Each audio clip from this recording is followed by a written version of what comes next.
Hi YouTube, it's Diana DNR, and I am back to talk to you about pregnancy loss. Now in my last video, it was kind of like a reintroduction of my channel, and I had talked about how I had started doing YouTube through pregnancy loss videos and just meeting a really awesome community of women that were experiencing similar things that I was. They were trying to conceive, having children. So it was just a really cool community that I met through such, I would say, unfortunate events. But I wanted to do kind of like a closure video of, well, what I started with, pregnancy loss. And I have some notes on my phone, and I'm going to reference them. I don't know why I'm out of breath, but today I'm out of breath. I've been having a lot of like hip pains and back pains, and anything that I do these days like really just wears me out. I took a break from working out, like high intensity workouts, and just been like doing like stretches and yoga for my back and hips this week. So I'm hoping to be back to the gym this coming week, but I don't know what's going on with the loss of breath. Y'all know what that could be associated with. It could be allergies. I'm thinking allergies. If I had to put my money on it, I would think allergies. But, you know, whatever. So anyhow, I digressed. Back to what I was saying. I'm going to be looking down at my phones because I made notes just because I wanted to make sure that I touched upon a few things that I feel if I were watching a video, I would want to know. So just pregnancy loss in general, how did that make me feel? I will be honest and say it was devastating. It was probably one of the hardest things I've ever gone through in my entire 33 years of life. I was 19 weeks pregnant. For me, that was my midway point. My other pregnancies, that was my midway point. So that was my midway point, and I was devastated. It took a toll on me physically, but I think the emotional part of it was the worst part. I don't want to say numb to it. I think that I took in the information when I was told, and all I could do was like research to know if, like, just to like learn more about it. And I felt like the more I knew, the more control I had over a situation that I had absolutely no control over. And then there was decision making. You know, the doctor said, you know, at this point in your pregnancy, you could terminate, you could have the baby and watch it pass away. We wouldn't intervene because there's nothing we can do to save the child. So, or you could wait for it to pass away in your belly and then go through the process of having a stillborn. It was just like all those options were not good, you know, and I couldn't deal with having to make that decision. I wanted to, like, as a normal, I mean, any normal person would want like the easiest way out of this. Like, what is the easiest way for me to get out of the situation without being in any more emotional pain? I couldn't bear already knowing that my child was dying. I couldn't bear the thought of knowing that he was going to be born into this world to be in pain and to die. I just couldn't. I couldn't handle that, and I knew that if I saw it, I would not be able to go on, and I would not be able to move on from that very easily. Not that the whole situation was easy at all, but I just knew that I could not handle that. So after just a lot of thought, a lot of consideration, and a lot of different medical opinions, my then boyfriend and I decided that the best thing for us and the best thing for me was for me to terminate. It wasn't easy. It wasn't what I wanted, but I couldn't bear the other options. I couldn't bear to handle the other options. And then along with that decision, I had to deal with people's opinions. I had, everyone and their mother under the sun telling me what they thought I should do. And that was hard because it wasn't like the decision I was making was an easy decision. And it wasn't like I was 100% sold on like, this is what I want to do. Like when you're making decisions in life and you're like, this is the path I'm going to take, and you research and this is what you're going to do. I didn't like what I was going to do. I didn't want to do what I was going to do, but I just felt like I was between a rock and a really hard place. So I made the decision that I thought would be best for me. And then having to justify myself to other people was really, really hard. So I came to a point where I was just like, no, I have nothing else to say, and a lot of people were trying to be supportive, and I know that, a lot of their words were coming from a good place. So I just tried to focus on that versus focusing on how their words were making me feel. I was just trying to focus on what their intent was. It was really, really hard, the pregnancy loss portion of it. I will say that at this point I was 20 weeks when I finally had the procedure. I had a D&E. It was painful because I had to go and have what they call, I don't know, I can't remember now the name. It's like slipping my mind. But they're basically like little sticks that dilate your cervix, kind of like getting you ready for labor, your body ready for labor. And it was painful. It was so painful. And I don't know if it was because I was already emotionally in so much pain, but I was just like, the doctor ended up giving me some medication to like calm me down emotionally and then go through the process of the actual procedure. The D&E happened same day, went to the hospital because it has to happen in a hospital at this point, early in the morning with my boyfriend at the time. Went, and I say boyfriend at the time because he's my husband now. But it happened so many years ago that we hadn't gotten to this level yet. But yeah, anyway, we went to the hospital, had it done, and oh my gosh, I felt like I was emotionally just like numb that day. I remember messaging my sister, and it was raining that day, and I told her, I feel like the world, like right now outside, feels the way I feel inside. And yeah, the procedure came and went home, was recovering physically, and recovering physically at that point from a D&E is kind of like recovering from a birth, minus any tearing that might happen down there, I guess. In my experience, your body still goes through the motions because it thinks it just had a baby.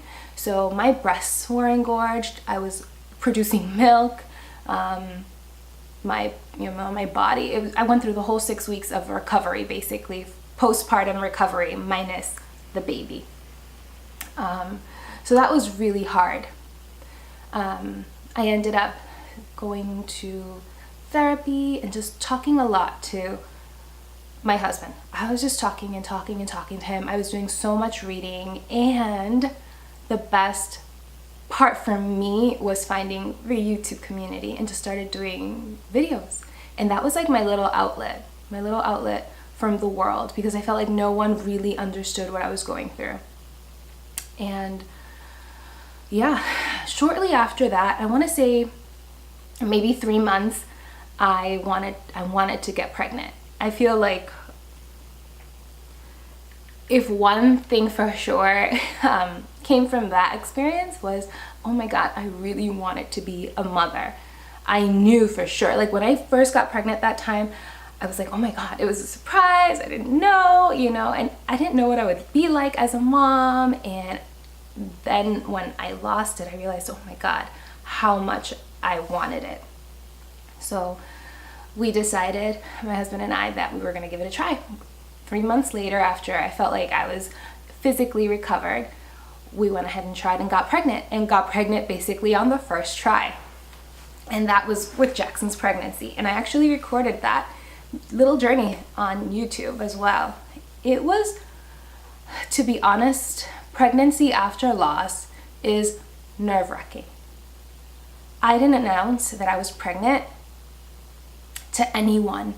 I think the first person I told was my sister when I was maybe 12 weeks pregnant. And I had tricked her and told her that my husband needed some dental work and that I would need help bringing him to the hospital. And she was like, oh yeah, she didn't question anything.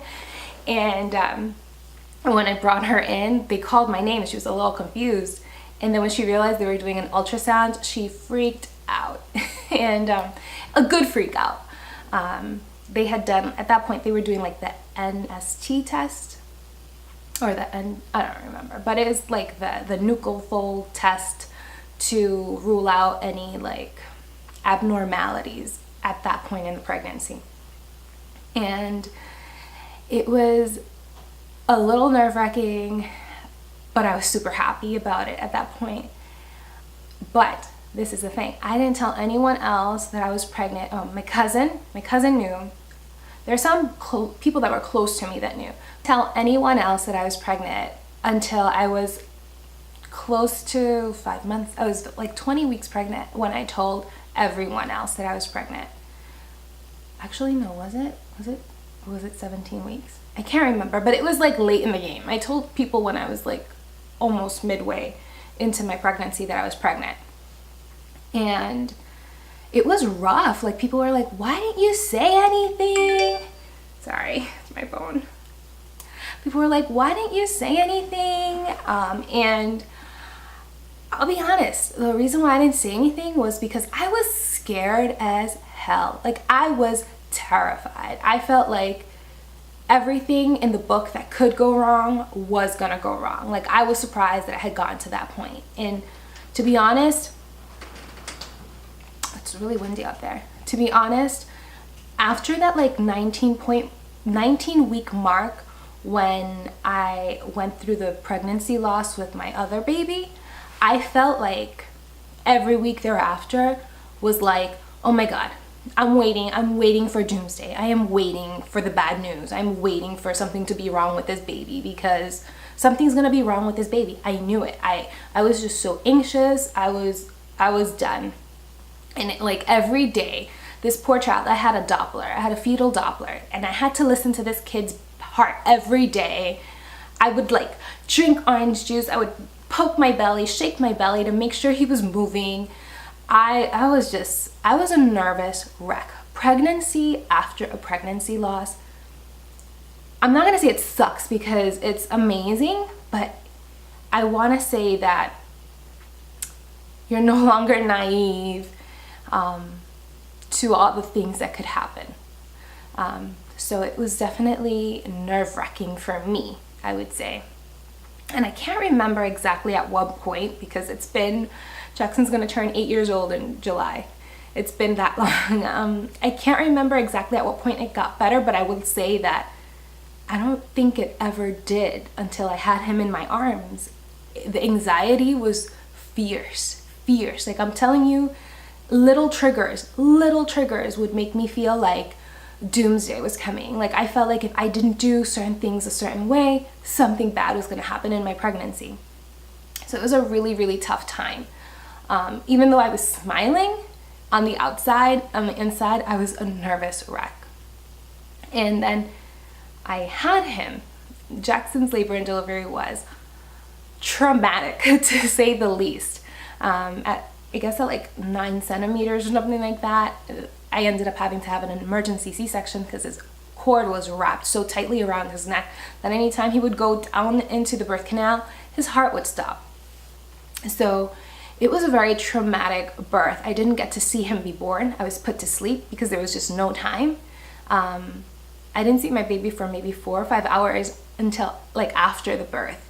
I remember being rolled into the OR and getting cut, and I would scream because half of my body was numb and half of my body was not, did not take the epidural. And I remember screaming saying, I couldn't feel that. Like, I can feel you cutting my stomach. And they're like, we need anesthesia, like now, stat, put her to sleep. And I remember waking up and then just seeing this little baby being like pulled out. And then I remember them putting him in my face and I kissed him, and I knocked out again. And mind you, I was there by myself. Arturo couldn't come in. No one could come in. It was just me and a bunch of other doctors. And I remember waking up and I'm like, where is my baby? Like, that was the most terrible thing ever, especially after someone has experienced a pregnancy loss, is knowing you had a baby, knowing you saw the baby, and not being next to the baby. I lost it completely. I was hysterically crying. And thankfully my sister was there with me, so she was able to like just talk to me and keep me posted with what was happening with the baby. Arturo, the dad, was with the baby the whole time. He was in the not NICU, but I don't know, wherever they put the babies to kind of like assess them. And he wasn't doing great at first. They were actually a little worried because I guess the time that he had spent, you know, where his heart was slowing down so much with the cord wrapped around his neck, and then all the drugs that they had pushed in me to put me to sleep, he was just not being as responsive as a normal newborn baby. So they were running a ton of tests and he was there, and I was just like a mess. When I finally got to hold him, oh my God, like it was just, at that point, that's when I knew everything was gonna be okay. So if you've gone through pregnancy loss and you're ever wondering, oh my God, when is this gonna feel better? There are gonna be days that are better. I'm not gonna lie, there are gonna be days that are not. There are gonna be days where you're like, oh my God, I want this pregnancy to end so that I could just hold my baby and know that he's gonna be safe. And that's what I went through. When I finally held him, oh, it was just a relief. And I will say that my pregnancy loss really did change who I was going to be as a mother. I feel like I was just so naive on what it would be like to just love someone else, you know, more than you love yourself, honestly. And you know, that pregnancy loss really did prepare me for it. Like, I feel like it just made me a better mother. It made me really appreciate the little person waking me up in the middle of the night all the time. It made me appreciate the little things. It made me appreciate the good things. It made me appreciate even the not so good things. So yeah, with this video, I kind of wanted to just, like I said before, I just wanted to wrap up this portion of my YouTube. Not to say that pregnancy loss has been wrapped up in my life. It's not. It's going to be a part of me forever. Like, forever and ever. It's a part of me as a woman. It is a part of me as a mother. It is just a part of me. And till the day I die, I will always feel that grief in my heart. As the years go by and as I experience amazing things with my children, the pain does dissipate. It's not as raw as it was when it initially happened. There are little triggers here and there, like dates that roll around that just, you know, kind of sting a little bit. But the pain never really completely goes away. There's just that sense of loss, that sense of pain, that sense of sadness that stays within your heart. But also, all of the things that happen thereafter for me, I feel like those sad experiences make me enjoy those good experiences with my children even more, or just all the experiences with my children even more. And the pain isn't as bad. It's not as bad. It feels better after some time. So yeah, not to wrap, not to say there's going to be a wrap on pregnancy loss for me, because there never is, but I just kind of wanted to put an end video to my pregnancy loss journey on my YouTube channel, especially considering that is how I started my YouTube journey.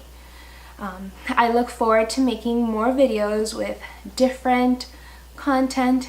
There's some things that are going to be happening in my family, some major changes that are going to be coming that I'm excited to share with you guys, share my journey, just share my experiences, my worries, just my journey. If you guys have any questions or comments, please feel free to leave them down below. If you like this video and you want to see more, please, give them a thumbs up, and I look forward to seeing you guys soon. Adios.